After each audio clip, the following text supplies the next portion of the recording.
Desaparecidos, el Duque de Kent.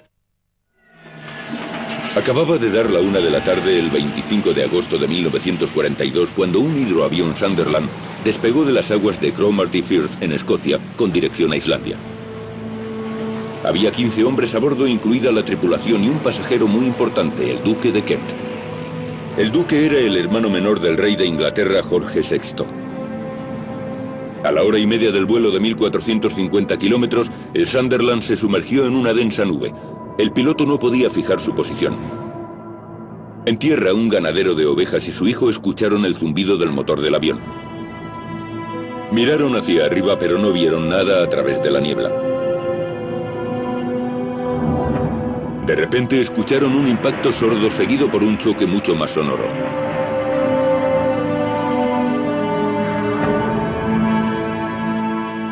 El Sunderland había desaparecido en las tierras altas escocesas.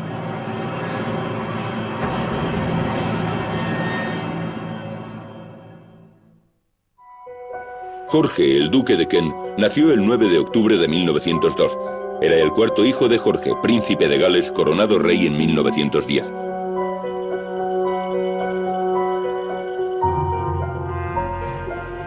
Tras una infancia convencional y privilegiada como miembro de la familia real británica, el joven Jorge se alistó en la Armada y pasó 10 años de servicio en activo. En noviembre de 1934, Jorge se casó con su prima, la princesa Marina de Grecia. A pesar de su dudoso pasado, que incluía una relación íntima y duradera con el actor y dramaturgo Noel Coward, parecía que hacían buena pareja y compartían una visión del mundo similar. Como muchos otros aristócratas británicos mal orientados de la época, el duque y su nueva mujer eran fervientes admiradores de Adolf Hitler y su nacionalsocialismo particular.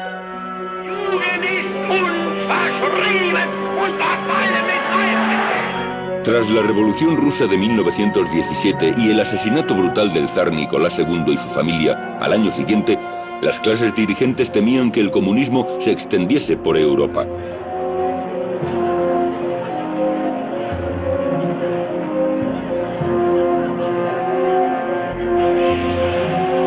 El Duque de Kent y sus amigos veían en Hitler y su régimen un escudo ante la creciente amenaza del Este.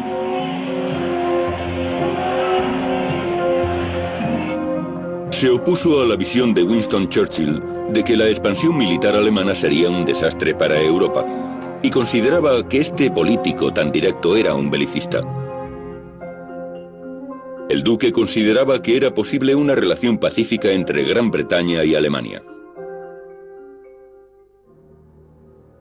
Para ello, a mediados y finales de los años 30, hizo varios viajes a Múnich, Alemania, ciudad natal del segundo de Hitler, Rudolf Hess, para discutir con varios nazis de alto nivel. Y cuando la perspectiva de la guerra se acercaba, el duque cenaba regularmente en Londres con Joachim von Ribbentrop, el embajador alemán en Gran Bretaña. El verano de 1939, cuando se preparaba a asumir el cargo de gobernador general de Australia, el duque pensó que podía ser capaz de negociar directamente con Hitler y mantener a Gran Bretaña fuera del inminente conflicto. Pero el 1 de septiembre, sin previo aviso, Hitler envió sus tropas a Polonia. 2 días después, Gran Bretaña declaró la guerra a Alemania. Sorprendido por el engaño de Hitler, el duque de Kent cambió sus planes y decidió quedarse en Gran Bretaña para evitar la campaña bélica. Como miembro de la familia real, se le prohibió formar parte del combate militar, así que trabajó en inteligencia naval en el Almirantazgo en Londres. A los pocos meses, el duque cambió a las fuerzas aéreas, renunciando a su rango honorario de general de división del Ejército del Aire, para apuntarse como coronel de las fuerzas aéreas. Entre sus responsabilidades estaba visitar las bases militares de todo el país, ver cómo trataban a los hombres y a las mujeres que estaban de servicio y encargarse de los progresos de la guerra. A pesar de su estatus, normalmente el duque aparecía sin avisar, a menudo conduciendo él mismo e insistiendo en que no quería privilegios especiales. Esta forma de actuar informal le hizo tremendamente popular entre el personal a todos los niveles. El verano de 1941 visitó Canadá para observar el proyecto imperial de entrenamiento aéreo en marcha. Fue el primer miembro de la familia real británica que atravesó el Atlántico en ambas direcciones en un bombardero, un Liberator, llegando a dirigirlo él mismo en algunos momentos. Después, el duque pasó unos días en la Casa Blanca con su buen amigo el presidente Roosevelt, quien había sido padrino del hijo menor del duque. Al año siguiente, a finales de agosto de 1942, pidieron al duque que visitara las bases de las fuerzas aéreas en Islandia, empezando por la capital, Reykjavik. El 24 de agosto él mismo condujo hasta la estación de Euston en Londres, donde junto con 3 compañeros militares cogió un tren hasta la base naval de Invergordon, al nordeste de Escocia.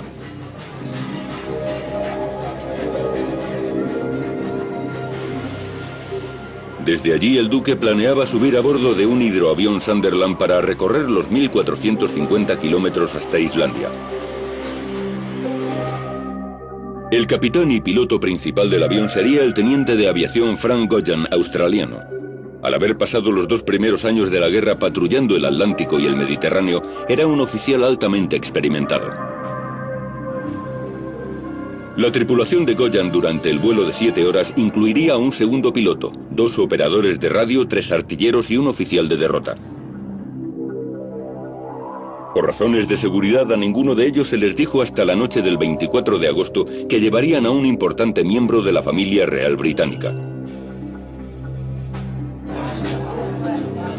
Cuando se apresuraban desde la sala de reuniones, poco sabía la tripulación del peligro que les esperaba en las inhóspitas tierras altas escocesas.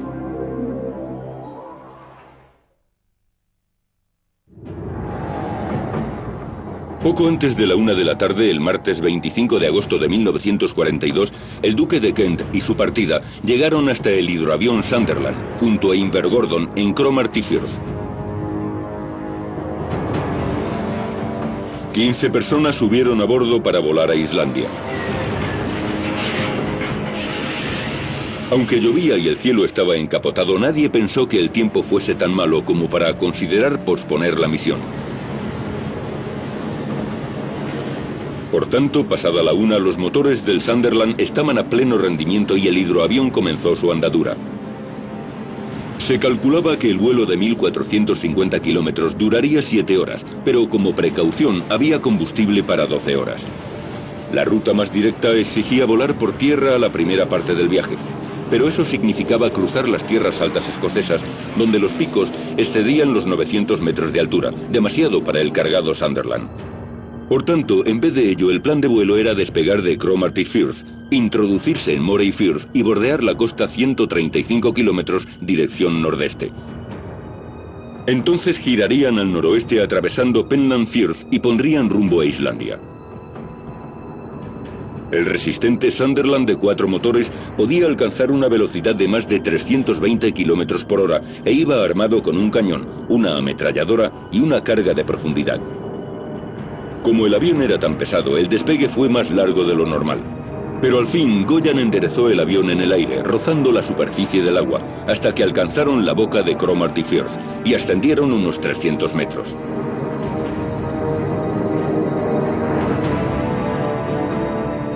Hasta el momento todo iba según el plan. Pero a los 25 minutos, el Sunderland ganaba lentamente altitud y Gojan se sumergió en una espesa nube. Ocasionalmente se vislumbraba el mar y la costa, pero no lo suficiente como para comprobar que iban en la dirección correcta. Inclinó el morro del avión y descendió hasta 365 metros, esperando hacerse una idea visual antes de girar por Penland Firth y continuar hacia Islandia. Pero ahora las nubes parecían incluso más densas, por lo que Gojan descendió aún más. Estaba convencido de que seguía sobre el mar, pero en realidad el avión se dirigía a tierra adentro sobre las tierras altas escocesas. Abajo, David Morrison, ganadero de ovejas, y su hijo Hugh estaban recogiendo el rebaño cuando oyeron el poderoso rugido de un avión volando bajo. Miraron al cielo, pero no pudieron ver nada a través de la niebla. El ruido disminuyó cuando el Sunderland pasó rozando la cumbre de un pico de 275 metros llamado la Roca del Águila. Pero los Morrison se quedaron horrorizados cuando escucharon un impacto sordo seguido de un choque mucho más ruidoso.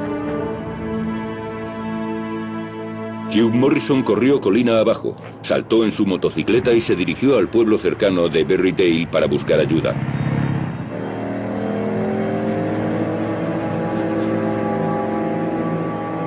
Una vez que había propagado la noticia del choque, un equipo de voluntarios le siguió a la zona de la Roca del Águila. El equipo de rescate incluía trabajadores de la construcción, agricultores de las montañas, pastores y John Kennedy, el médico local.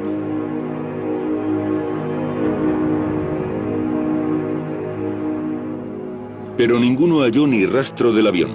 La niebla era demasiado espesa. Al caer la noche, abandonaron la búsqueda. Se reanudó con las primeras luces. Aunque para entonces el cielo se había despejado, hasta mediodía no pudieron ver los fragmentos de metal humeantes en la base de la Roca del Águila. Pronto el pelotón de búsqueda encontró 14 cuerpos quemados hasta el punto de ser irreconocibles. A poca distancia había otro cadáver.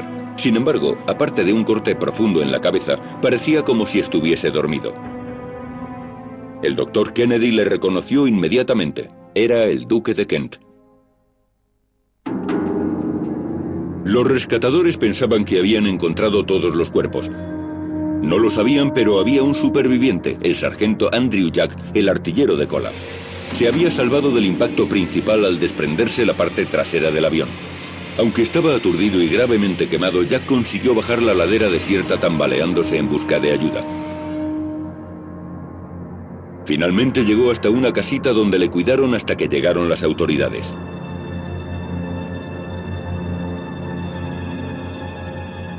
Pero que Jack sobreviviera se convirtió en un misterio intrigante.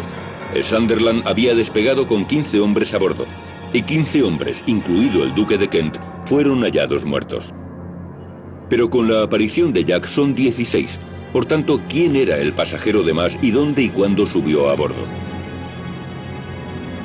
El misterio aumenta si pensamos que el Sunderland se estrelló a solo 95 kilómetros del lugar de despegue. Había tardado 32 minutos en recorrer esa distancia, al menos 12 minutos más de lo que debería.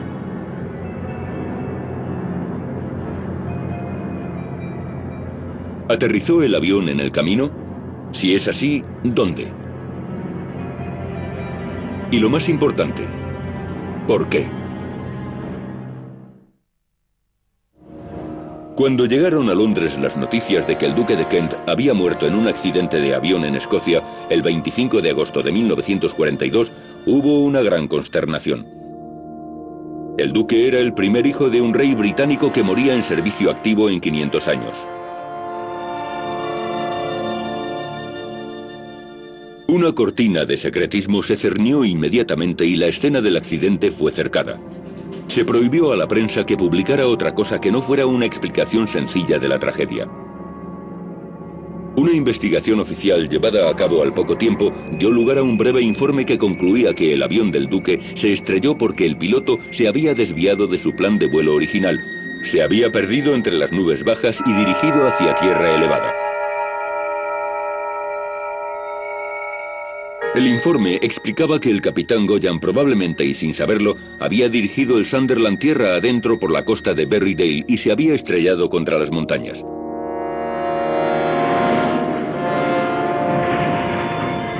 El primer impacto que oyeron los ganaderos ovinos había sido de refilón. El avión rebotó en el aire, se puso boca abajo y chocó descontrolado contra la ladera, explotando y rompiéndose en 1000 pedazos, matando a todo el que iba a bordo, excepto Andrew Jack, el artillero de cola. Aparte de ese breve sumario, los resultados de la investigación nunca se revelaron completamente. Los papeles deberían haberse hecho públicos 15 años después, pero hasta este momento siguen sin estar disponibles. Nadie parece conocer su paradero. En 1990, un funcionario de la Oficina Británica de Registros Públicos declaró que pensaba que los papeles podrían haberse llevado a los archivos reales del castillo de Windsor, porque se consideraba un asunto demasiado delicado. Sin embargo, posteriormente un representante de Windsor lo negó.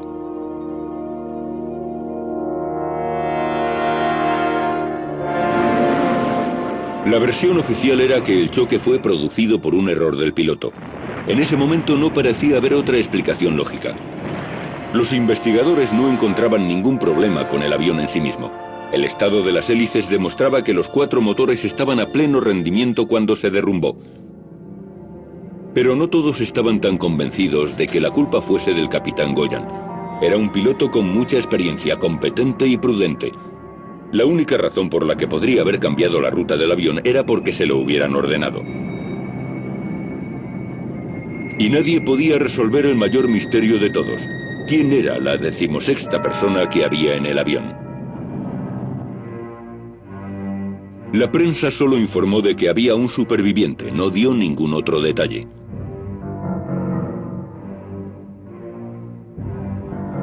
Reinaba la especulación. Incluso se rumoreaba que el primer ministro Winston Churchill habría ordenado a los servicios de seguridad británicos que sabotearan el avión porque pensaba que el duque de Kent quería negociar con la Alemania nazi.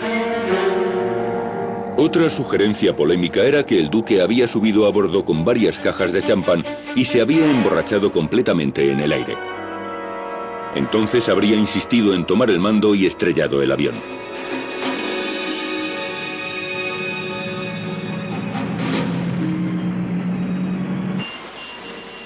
Incluso había una historia que decía que el Sunderland había sido atraído a la muerte por mensajes con posiciones falsas de operadores de radio alemanes. A los pocos días del desastre se envió un tren especial desde Londres para recoger el cadáver del duque de Kent. Tras el servicio del funeral en la capilla de San Jorge en Windsor, en el que se decía que Noel Coward había llorado desconsoladamente, el duque fue enterrado en el cementerio real de Frogmore, en los campos del castillo. Un simple monumento de piedra, pagado por la mujer del duque, Marina, marca el lúgubre lugar de las tierras altas escocesas en el que murió. En ese punto debería haberse quedado la historia, pero en el año 2001, 3 autores británicos, Lynn Picknett, Clive Prince y Stephen Pryor, aseguraron haber resuelto el misterio de 60 años. En su libro Doble Rasero, aseguran que el 16º hombre a bordo del Sunderland condenado era probablemente Rudolf Hess, segundo de la Alemania nazi y amigo cercano de Adolf Hitler. Hess no quería realmente que hubiese paz entre Gran Bretaña y Alemania. Realizó un vuelo secreto a Escocia el 10 de mayo de 1941, esperando discutir ciertos temas con el duque de Hamilton. Pero cuando se aproximaba a Glasgow, se desorientó y se vio obligado a saltar en paracaídas.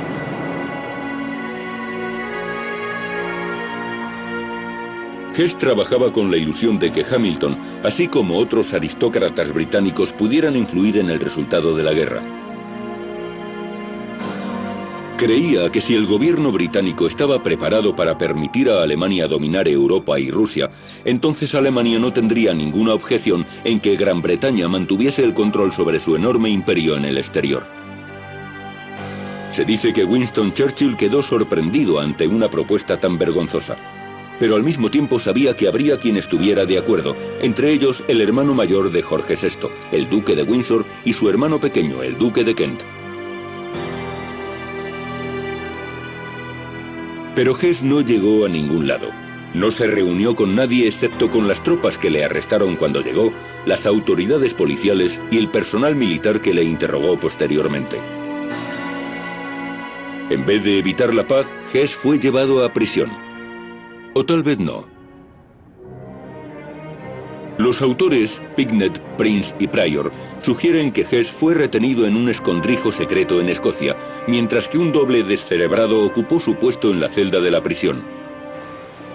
Dan a entender que después Hess se reunió con el duque de Kent y trazó un plan para volar a la Suecia neutral, donde iban a discutir sobre la paz con un grupo de dirigentes nazis.